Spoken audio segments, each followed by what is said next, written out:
May 16, the freest love. Behold, to the Lord your God belong heaven and the heaven of heavens, the earth with all that is in it.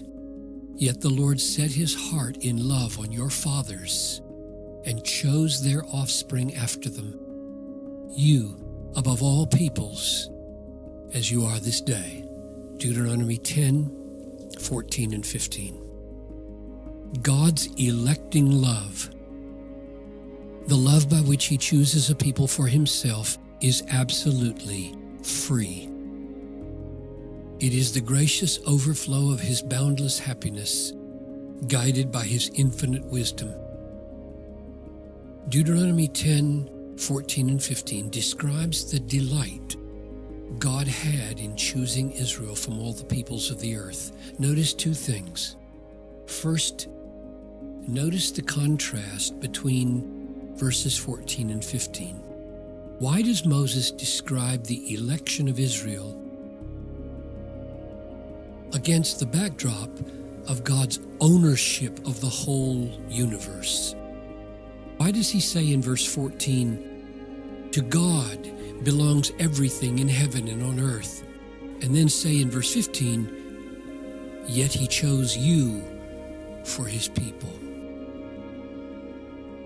The reason seems to be to get rid of any notion that God was somehow boxed in to choose this people, that there were some limits to his choosing and he was somehow forced to choose them.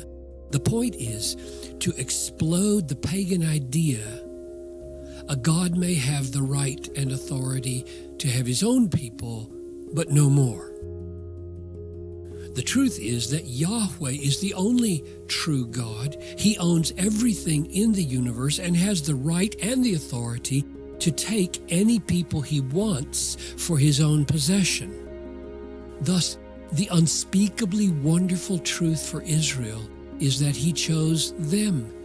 He did not have to. He had rights and privileges to choose absolutely any people on the face of the earth for his redeeming purposes. Therefore, when he calls himself their God, he does not mean that he is on a par with the gods of Egypt or the gods of Canaan. He owns those gods and their peoples. If it had pleased him, he could have chosen a totally different people to accomplish his purposes. The point of putting verses 14 and 15 together in this way is to stress the freedom and the universal rights and authority of God. The second thing to notice in verse 15 is the way God exercises his sovereign freedom to set his heart in love on your fathers.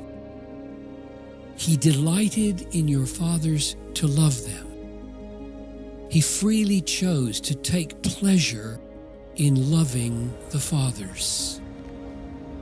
God's love for the fathers of Israel was free and merciful and wasn't constrained by anything that the fathers were in their Jewishness or in their virtue. This is a lesson for us.